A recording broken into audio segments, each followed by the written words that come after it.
اعوذ باللہ من الشیطان الرجیم بسم اللہ الرحمن الرحیم۔ السلام علیکم ورحمۃ اللہ وبرکاتہ۔ امید کرتی ہوں کہ آپ سارے خیر و عافیت سے ہوں گے، اور اللہ تعالیٰ سے دعا ہے کہ اللہ تعالیٰ آپ سب کی تمام پریشانیوں کو، مشکلات کو آسانیوں میں تبدیل کرے۔ آج کی ویڈیو میں بات کروں گی استغفار کے معجزات، کمالات اور اس کے بے شمار فائدوں پر، جو کہ بہت لوگوں کا آزمایا ہوا عمل ہے۔ اس کو اپنی زندگی میں عادت بنا لیں۔ بہت سے ایسے لوگوں نے استغفر اللہ کو پڑھ کر جو فائدے حاصل کیے ہیں، ان کو سن کر آنکھوں میں آنسو آ جاتے ہیں کہ اللہ تعالیٰ کے کلام کے معجزات دیکھ کر آپ کی زندگی کے تمام تر مسائل، تمام تر مشکلات جہاں سے نکلنے کا کوئی رستہ ہی نہ ہو، تو اللہ سے اپنے گناہوں کی توبہ کر لیں۔ انشاءاللہ آپ کی زندگی میں جو بھی مسائل ہے، جو بھی مشکل ہے، جو بھی پریشانی ہے، وہ خود بخود ختم ہو جائے گی۔ تو آج اس ویڈیو میں آپ کو استغفار کی فضیلت، اس کے فائدے اور اس کا ایک عمل بتاؤں گی۔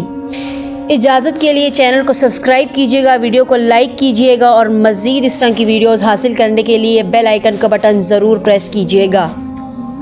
اب ہم بات کرتے ہیں استغفار پڑھنے کے کیا کیا بینیفٹس ہیں، کیا کیا فائدے ہیں ہماری زندگی پر۔ پہلا فائدہ ہے کہ گناہ معاف ہوں گے، آپ کے تمام صغیرہ کبیرہ گناہ آپ کے معاف ہوں گے۔ بارش ہوگی، اولاد آپ کو نصیب ہوگی جو لوگ اولاد کی وجہ سے پریشان ہیں، مال ملے گا جو مال کے خواہش مند ہیں یا جو بھی کسی چیز کے خواہش مند ہیں، باغات ملیں گی، نہریں جاری ہوں گی، طاقت اور قوت ملے گی، خوشحالی والی زندگی نصیب ہوگی۔ اور بہت سے لوگ ایسے ہیں جن کی زندگی میں اگر ان پہ کوئی مشکل آ جائے، کوئی پریشانی آ جائے، تو وہ سوچ کر پریشان ہو جاتے ہیں کہ ہم کیسے اس مشکل سے باہر نکلیں، کیسے ہم اس پریشانی سے باہر نکلیں۔ لیکن زیادہ سوچنا نہیں چاہیے، بلکہ زیادہ سے زیادہ استغفار کرنا چاہیے۔ استغفار کرنے سے مشکلات آسان ہوتے ہیں۔ آپ لوگ استغفار کی فضیلت سن لیں۔ حضرت محمد صلی اللہ علیہ وآلہ وسلم نے فرمایا کہ لوگوں، اللہ کی طرف توبہ کیا کرو، کیونکہ میں اللہ سے ایک دن میں 100 بار توبہ کرتا ہوں۔ یہ ہمارے نبی کا فرمان ہے۔ جب ہمارے نبی توبہ کرتے ہیں 100 بار، تو ہم تو ویسے ہی کتنے گناہ گار ہیں، کتنے خطا کار ہیں، کتنے گناہ ہم سے سرزد ہو جاتے ہیں، انجانے میں ہو جاتے ہیں، یا کبھی کبھار ہم جان بوجھ کے گناہ کر لیتے ہیں۔ تو ہمیں بھی چاہیے کہ ہم اپنی زندگی میں استغفار کو معمول بنا لیں، اس کو عادت بنا لیں۔ اسی سے ہی ہمارے مشکل آسان ہوتے ہیں، ہماری پریشانیاں دور ہوتی ہیں۔ ہمارے نبی حضرت محمد صلی اللہ علیہ وآلہ وسلم کا ایک اور بھی فرمان ہے کہ جو بھی آدمی یہ خواہش رکھتا ہے کہ قیامت میں اپنا نامہ اعمال دیکھ کر خوش ہو، تو اسے چاہیے کہ استغفار کثرت سے پڑھ لے۔ یعنی آخرت کے دن جو بھی کوئی شخص چاہتا ہے کہ ہمارا نامہ اعمال بہت اچھا ہو اور ہم اس کو دیکھ کر خوش ہو جائیں، تو اسے چاہیے کہ اپنی زندگی میں زیادہ سے زیادہ استغفار کر لے۔ کیونکہ استغفار ایک ایسی چیز ہے، جب آپ اپنے گناہوں سے شرمندہ ہو کر اللہ تعالیٰ سے توبہ کرتے ہیں، تو اللہ تعالیٰ کو توبہ کرنے والے لوگ بہت پسند ہیں۔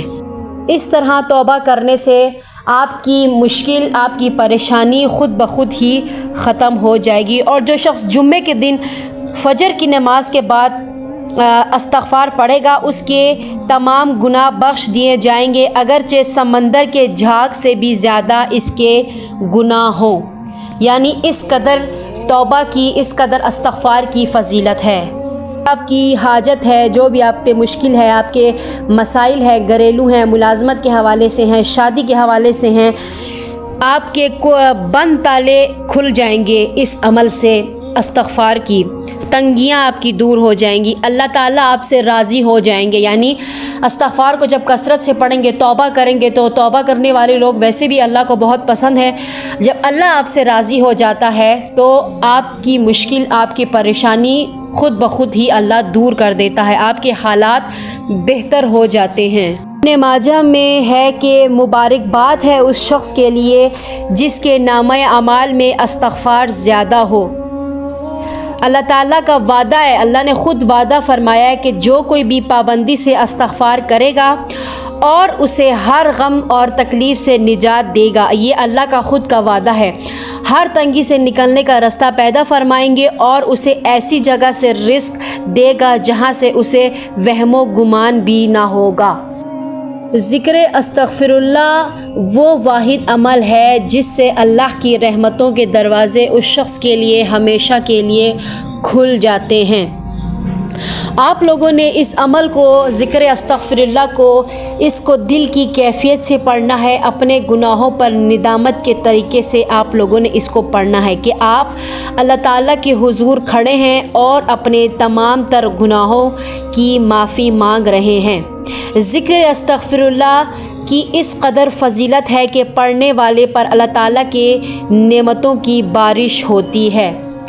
اس ذکر کو آپ لوگ باوضو ہو کر پڑھیں تو بہت اچھا ہے، وضو کے بغیر بھی پڑھا جا سکتا ہے، اور خواتین مخصوص ایام میں بھی اس عمل کو یعنی اس وظیفے کو پڑھ سکتے ہیں۔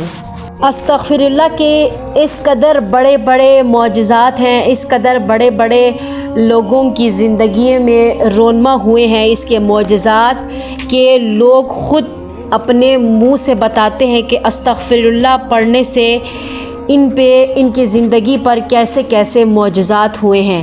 تو آپ لوگوں نے اس عمل کو یقین سے پڑھنا ہے۔ یہ ایک تمام وظائف میں یہ ایک ایسا عمل ہے جس میں ہم اپنے گناہوں سے بخشش مانگتے ہیں، اپنے گناہوں سے اللہ سے معافی مانگتے ہیں، اور اللہ بہت زیادہ خوش ہوتا ہے ہماری توبہ پر کہ وہ ہم پر انعامات کی بارش کر دیتا ہے، اور ہم اپنے تمام مسائل میں، تمام مشکلات میں، تمام پریشانیوں میں اللہ ہمیں وہاں سے آسانی پیدا فرما دیتے ہیں۔ تو اس عمل کو آپ لوگوں نے روزانہ کرنا ہے، اس کو عادت بنانی ہے، اس کو معمول کر لیں۔ اس عمل کو آپ لوگوں نے روزانہ، اس کی تعداد 7000 دفعہ ہے۔ اگر آپ اس کو 7000 دفعہ روزانہ کی بنیاد پر پڑھتے ہیں تو جلد سے جلد آپ کی زندگی میں ایسے واقعات رونما ہوں گے کہ آپ خود اپنی زندگی میں دیکھ کر حیران ہو جائیں گے۔ اگر کچھ لوگ کہتے ہیں کہ ہمارے پاس وقت کی قلت ہے، ہم 7000 دفعہ نہیں پڑھ سکتے، تو وہ لوگ 2000 یعنی 2100 مرتبہ بھی اس وظیفے کو پڑھ سکتے ہیں۔ 2100 مرتبہ روزانہ اس وظیفے کو، ذکر استغفر اللہ کو پڑھنا ہے، زیادہ نہیں پڑھنا، صرف استغفر اللہ، شرمندہ ہو کر، اپنے گناہوں پر شرمندہ ہو کر اس عمل کو کرنا ہے۔ تو اس کی تعداد 7000 دفعہ ہے۔ آپ لوگ اس ذکر کو اپنی زندگی کا معمول بنا لیں، انشاءاللہ تعالیٰ آپ کی تمام تر خواہشات، تمام تر حاجات، تمام تر مسائل، تمام تر مشکلات انشاءاللہ تعالیٰ اللہ تعالیٰ ایسے غیب سے آپ کی مدد کرے گا کہ آپ خود اپنی زندگی میں یہ سب کچھ دیکھ کر حیران رہ جائیں گے۔ تو آپ لوگوں نے اس عمل کو اسی طریقے سے کرنا ہے 7000 کی تعداد میں، اور جو نہیں کر سکتے وہ 2100 یعنی 2100 یعنی 2100 مرتبہ بھی اس عمل کو کر سکتے ہیں۔ جلد آپ لوگ اپنی زندگی میں اس ذکر کے معجزات دیکھیں گے۔ جی تو ملتے ہیں آپ سے اگلی ویڈیو میں، تب تک کے لیے اپنا بہت سارا خیال رکھیے گا۔ اللہ حافظ۔